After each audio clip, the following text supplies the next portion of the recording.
Olá, bom dia Amazônia para você que está em casa acompanhando a programação da Amazonsat, o canal que é cara e a voz da Amazônia e do Amazônida. Seja muito bem-vindo ao seu programa Estilo de Vida que só está começando na manhã desta quinta-feira. O sol começou intenso aqui na capital amazonense, um dia bonito, realmente a gente tem uma animação para começar as atividades do dia a dia, fazer aquela caminhada gostosa, mas lembre-se que até às 10 horas da manhã e após as 16 horas da tarde que você pode retomar as suas atividades físicas. E lembrando que você pode começar também o dia interagindo com a nossa produção, falando conosco, o que você quer ver aqui no programa Estilo de Vida ao vivo de segunda a sexta, quais são os temas que você tem mais afinidade, que você tem mais dúvidas. Sabe como você pode fazer isso? Através das nossas redes sociais, navegando na internet, começando pela nossa fanpage, facebook.com/estilo de vida, Amazonsat é a nossa fanpage no ar e hoje recebeu uma capa, uma abertura aí totalmente diferente, falando sobre a CBN Amazônia Manaus, onde você encontra as notícias, acompanha também, faz um giro de notícias nos estados que integram a Amazônia Legal, quem são os nossos convidados, quais são os temas que nós vamos abordar no dia. Você pode deixar o seu comentário, a sua dúvida, crítica, perguntas, enfim, fique à vontade para mergulhar nesse universo saudável da melhor forma possível, também com as nossas telas interativas, com as nossas chamadas falando quais são os nossos destaques do dia seguinte, acompanhando os bastidores da produção, fique à vontade. E lembrando para você de casa que temos outra ferramenta de comunicação que é através do nosso Instagram. @estiloamazonsat, a nossa produção já está atualizando para você saber como é feito um programa ao vivo, tudo que acontece por trás das câmeras, os nossos bastidores, mostrando os nossos convidados, a preparação, a montagem do cenário, o nosso bom dia especial, quem são as pessoas que estão por trás das câmeras, fique à vontade. E a gente começa esta quinta-feira falando de cuidados com a pele, que é fundamental, viu gente? Principalmente aqui na nossa região amazônica, a gente precisa trazer alguns temas para você, para a gente debater os mitos e verdades sobre essas doenças de pele, como por exemplo, as micoses.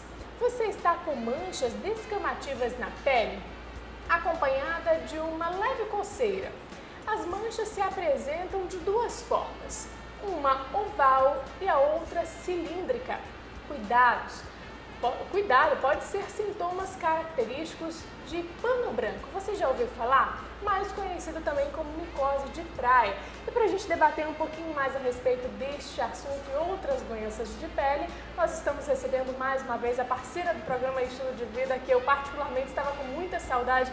Doutora Patrícia, seja bem-vinda, bom dia. Bom dia, é um prazer voltar aqui também, tenho saudade. E eu acho que o tema é bem pertinente, Nádia.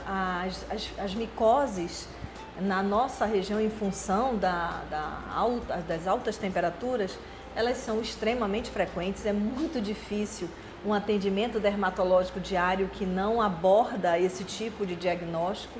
E, em especial na nossa região, o vulgar pano branco, né, que na realidade chama pitiríase versicolor, esse é o nome médico dessa micose, é muito frequente na nossa região, então eu acho interessante que a gente aborde sobre esse tema assim. Agora, a gente falou do nome técnico, mas o que é o pano branco, doutora? Qual a característica dele? Porque a gente sabe que existem inúmeras manchas e pode diferenciar a sua pigmentação, por exemplo, mas os leigos a gente não consegue identificar exatamente o que pode ser. Se é uma descamação da pele devido ao sol excessivo, a falta de hidratação, a falta de água, por exemplo, no corpo, aí tem essas micoses também de pele. Então, como se caracteriza o pano branco, doutora? Então vamos lá, para deixar bem claro, o pano branco é uma infecção fúngica superficial, ou seja, que atinge a camada mais superficial da pele. Ele é causado, tem como causa um fungo, na realidade é uma levedura, chamada ou conhecida como Malassezia furfur, tá? Muito incidente na nossa região em termos de manifestação doença, manifestação clínica. Por que eu estou dizendo isso? Porque é sabido que cerca de mais de 90% da população, não só amazonense, da população no mundo, tem esse fungo de forma comensal, ou seja, fazendo parte da nossa biota normal, sem causar nenhum dano. Tá? Quando o hospedeiro, no caso a pessoa, oferece condições a esse fungo para ele passar desse estado vegetativo, ou seja, sem causar dano, para um estado patológico, ou seja, causando as manifestações dermatológicas, aí vem a doença propriamente dita, que é caracterizada pelo surgimento de manchas de diversas cores, dependendo do tom de pele do indivíduo, por isso chama pitiríase versicolor, tá? E em geral essas manchas são levemente descamativas, elas mostram uma espécie de vamos falar assim, um aspecto tipo uma poeirinha que se superpõe à pele sobre essas áreas de alteração da cor e que caracterizam a presença do fungo, tá? Então, tem que entender que é extremamente frequente na nossa região em função das alterações climáticas, que esse fungo faz parte da nossa composição de pele normal, mas que em determinadas condições ele passa a causar doença e que é uma patologia tratável, né, e contornável.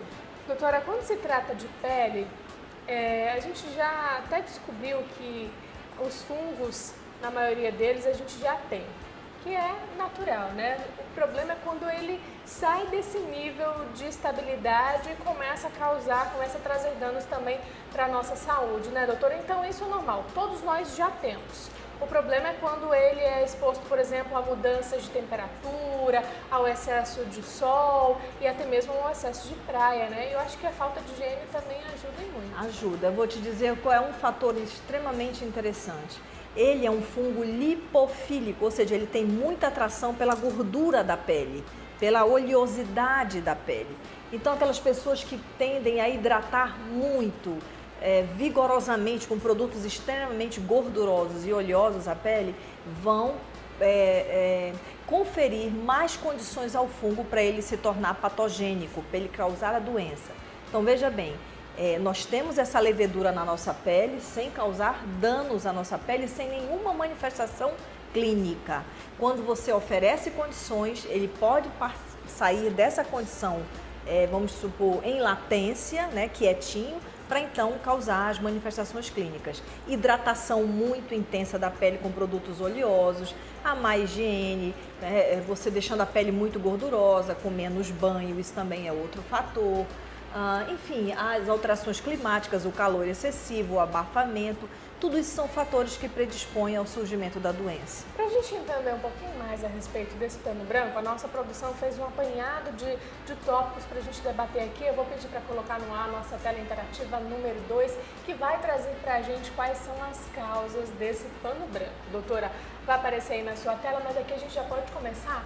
Está falando sobre o comprometimento do sistema imune. O que seria isso, doutora? Qualquer situação orgânica que faça com que a nossa imunidade sistêmica caia, né? Qualquer doença crônica que expolia o organismo, dietas de alta restrição alimentar, dietas muito consumptivas que a pessoa passa a quase não se alimentar em função de busca de perda de peso, ou seja, qualquer situação, Nádia, que comprometa a imunidade e que faça com que o equilíbrio entre a presença do fungo de uma forma sem causar danos a uma forma patológica, causando danos, se quebre. Então, aquela capacidade nossa de defesa contra esses germes é perdida e o germe passa a causar danos, é isso. Agora a gente já até falou que um fator que contribui bastante é essa questão do calor em excesso, né, doutora? Que aumenta, inclusive, essa oleosidade. A gente tem no terceiro tópico essa oleosidade da pele, né? Então são dois fatores que estão ligados. O nosso clima está especialmente... é um favorecedor, vamos dizer assim, ao desenvolvimento não só do pano branco, mas de qualquer infecção fúngica, principalmente as cândidas, que é outra levedura oportunista, as infecções que a gente chama impinge vulgarmente, que são causadas por fungos dermatófitos, enfim. O clima da nossa região, das regiões tropicais de uma forma geral, predispõe a qualquer tipo de infecção fúngica. Agora a gente vai voltar aqui na nossa tela interativa. Existe uma predisposição genética? O que isso quer dizer, doutora? Existe. É interessante notar que tem pessoas que, mesmo cumprindo todos os pré-requisitos para a eliminação do fungo, não conseguem eliminá-lo. Existem pacientes que têm pitiríase versicolor, que é o pano branco, de forma crônica. Eles precisam fazer tratamentos de manutenção por longos períodos, porque uma vez que eles param de usar o medicamento, a infecção volta. Então, isso se acredita que esse indivíduo seja imunologicamente e geneticamente predisposto a ter essa não defesa contra especificamente esse tipo de fungo. Agora a gente vai trazer na nossa tela interativa número 3 alguns fatores que contribuem para o surgimento desse pano branco. A gente tem aqui, a gente já falou, oleosidade excessiva da pele, sudorese excessiva. Por quê, doutora? Na realidade, a grande afinidade do fungo é por gordura. Mas quando você tem um clima muito intenso em termos de calor, o indivíduo transpira mais, aumenta o teor de oleosidade daquela pele e isso chama predispõe mais à proliferação fúngica. Então está relacionado com fatores climáticos mesmo, excesso de transpiração. Alterações hormonais, incluindo o uso de pílulas anticoncepcionais. Há uma mudança no equilíbrio orgânico em função das... Na realidade, os hormônios são responsáveis por mudanças importantes no organismo da mulher, né?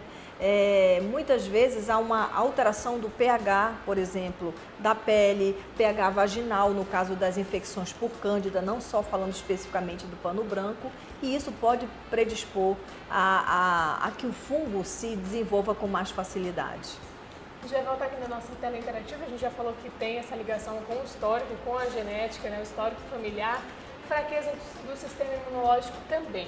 Agora, doutora, existe um público, digamos assim, alvo dessa doença? Acomete mais mulheres ou homens, ou até mesmo crianças? Na realidade, é uma infecção universal, tá? Acha-se que existe uma leve predileção por mulheres, mas isso, na nossa prática diária, a gente não observa isso não, Nádia. É impressionante a frequência da pitiríase versicolor na região amazônica. Existem fatores locais muito implicados na frequência dessa infecção aqui na nossa região. Por isso a importância da gente estar discutindo isso aqui hoje. Eu acho que uma forma da gente conseguir identificar a doença é através dos sintomas, né, doutora? Através dos sinais. Eu vou pedir para a nossa produção colocar lá a nossa tela interativa número 4, que vai trazer alguns tópicos para a gente discutir aqui. Então, como é que essa doença se caracteriza, doutora? A gente já falou dessa questão da mancha, da descamação também da pele. A gente tem aqui sobre o formato. Interessante. Às vezes a infecção já está tão extensa, né? Porque normalmente o que é mais comum de se observar são essas manchas arredondadas isoladas. Mas às vezes a infecção já é tão antiga, não tratada, que é muito comum que essas manchas se coalesçam, dando esse aspecto de mancha única aqui que a gente está vendo no diapositivo. Agora veja bem, o que é muito importante para o diagnóstico, nem sempre isso está presente, mas quando está patognomônico, é característico da infecção, é quando você observa na superfície dessa mancha a presença de um pozinho, de uma escama que meio que flutua sobre a mancha e às vezes a necessidade de você fazer um estiramento da pele para você evidenciar mais ainda a presença dessa descamação. A descamação nada mais é esse pozinho do que a presença do fungo, da levedura. E isso caracteriza a patologia e o diagnóstico é muito mais simples de se fazer. Existem pessoas que, em função da intensa lubrificação da pele, até perdem essa descamação superficial, o que confunde um pouco o diagnóstico da mancha branca com várias outras patologias daqui da nossa região. Por exemplo, da hanseníase. Quando você tem poucas manchas dessa, somente uma mancha ou manchas isoladas e não está presente a descamação, você pode até fazer diagnóstico diferencial com a hanseníase numa forma indeterminada. Enfim, mas a presença de uma descamação fina, que a gente chama em medicina de furfurácea, em cima dessa mancha branca, é muito indicativo do vulgar pano branco. Bom, doutora, a gente vai fazer uma breve pausa aqui no nosso bate-papo, até mesmo para dar tempo para as pessoas enviarem suas perguntas e questionamentos através do nosso WhatsApp que está aparecendo na sua tela. Esse é o momento de você tirar todas as suas dúvidas com a nossa especialista do dia. Então não sai daí que a gente volta já.